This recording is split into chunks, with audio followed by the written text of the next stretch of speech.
নিয়ত করতে হবে, নিয়ত পড়া যাবে না। নিয়ত করা মানে কি?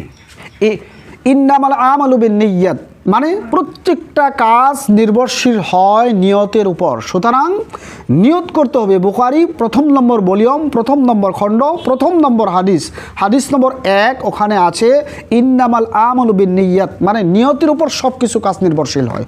সুতরাং নিয়ত করতে হবে অন্তরে।